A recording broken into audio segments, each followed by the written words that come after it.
नमस्कार दोस्तों, मेरा नाम है राज प्रताप सिंह और आपने कभी महाप्रताप, शिवाजी महाराज और पृथ्वीराज चौहान जैसे महान राजाओं का नाम तो सुना ही होगा, पर उन्हीं के जैसे और भी महान राजा थे जिनका नाम इतिहास ने छुपा दिया। उनका नाम इतिहास ने क्यों छुपाया, इस टॉपिक में मैं अपनी अगले वीडियो में आपको बताऊंगा। और मैं आज बताने वाला हूँ 5 ऐसे भारतवर्ष के ऐसे महान योद्धाओं के बारे में जिनका नाम इतिहास ने हमेशा हमेशा के लिए छुपा दिया। तो चलिए इस वीडियो को स्टार्ट करते हैं।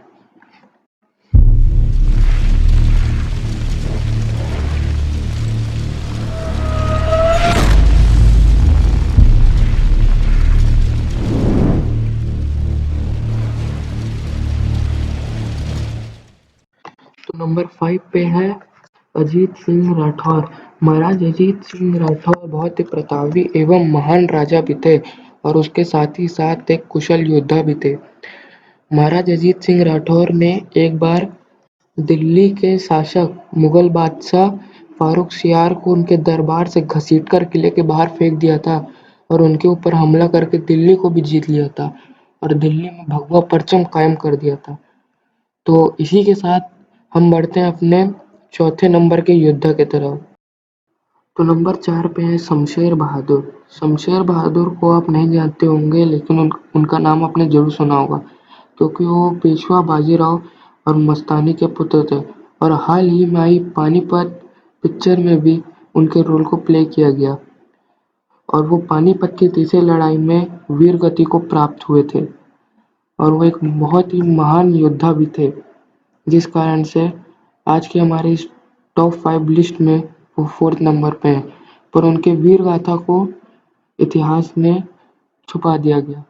तो चलिए हम अब अपने तीसरे नंबर के एक ऐसे योद्धा के बारे में बात करते हैं जो कि एक ऐसे महान योद्धा के भाई थे जिनका नाम आप जरूर जानते होंगे। नंबर 3 पे हैं बप्पा रावल।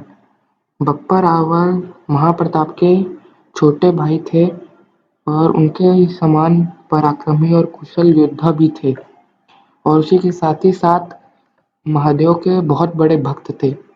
जब मोहम्मद बिन कासिम उत्तर प्रदेश में मंदिरों को तोड़वा रहा था तो उससे नाराज होकर बप्पा रावल मोहम्मद बिन कासिम को उत्तर प्रदेश मारने चले गए थे और उससे जंग करके मोहम्मद बिन कासिम को मार भी डाला था और बप्पा रावल के डर से कभी भी राजस्थान और उत्तर प्रदेश में मंदिर को नहीं तोड़ा गया। उनके इस गौरवशाली इतिहास को भी इतिहास ने छुपा दिया। तो चलिए अब उस महावीर की बात करते हैं जिनके नाम से औरंगजेब थर-थर काँपता था। तो नंबर 2 पे हैं संभाजी महाराज। संभाजी महाराज अपने पिता शिवाजी की तरह ही बहुत ही महान शासक और एक कुशल योद्धा भी थे। उनके नाम मात्र से ही औरंगजेब थर-थर काँप जाता था। औरंगजेब ने कई बार कोशिश की थी संभाजी राजा को पराजित करने की, पर मैदान जंग में औरंगजेब भी जानता था कि संभाजी राजा को पराजित नहीं किया जा सकता और उन्होंने 12 साल की उम्र से ही युद्ध जीतना चालू कर दिया था। यहाँ तक कि औरंगजेब भी उन्हें कभी भी युद्ध में नहीं हरा पाया और उनके इतिहास को भी हमेशा की तरह ही छुपा दिया गया और आज तक कभी भी हम किताबों में शिवाजी महाराज या फिर संभाजी महाराज का कभी भी हम कोई भी चीज़ नहीं पढ़ाया जाता। पर क्या हमें उनके बारे में पढ़ाना चाहिए, ये आप कमेंट कीजिएगा और मुझे बताइए क्या कि आपको एक सेपरेट वीडियो चाहिए संभाजी महाराज के ऊपर या फिर किसी भी इस टॉप 5 योद्धाओं के ऊपर, तो हमें उसे कमेंट कर दीजिएगा।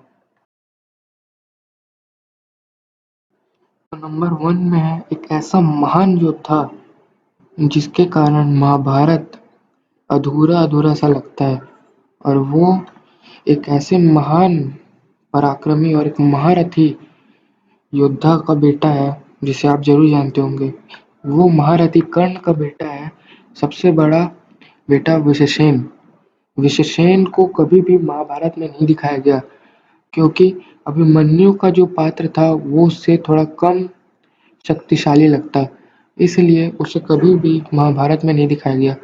और आपको अगर विषसेन के बारे में कोई भी अगर वीडियो चाहिए तो मुझे आप कमेंट करके बताइएगा। कई लोग कह रहे होंगे कि विषसेन तो काल्पनिक है, पर अगर आप हिंदू हैं तो मैं आपसे कहना चाहता हूँ कि वो भी हमारा एक इतिहास ही है। वृषसेन भी हमारे एक इतिहास का ही एक पात्र है और उसने जिस तरह अभिमन्यु ने चक्रव्यूह को तोड़ा था, उसी उसी तरह पांडव रचित गरुड़ व्यूह को भी वृषसेन ने तोड़ा था। दुर्योधन को बचा के वापस से वो गरुड़ व्यूह से वो लेके आ गया था। इस कारण से वो हमारे इस टॉप 5 लिस्ट में नंबर 1 में है। तो इसी के साथ आज की हमारी ये वीडियो खत्म होती है। तो फिर होंगे हाजिर एक नई वीडियो के साथ। तब तक के लिए जय हिंद, जय भारत।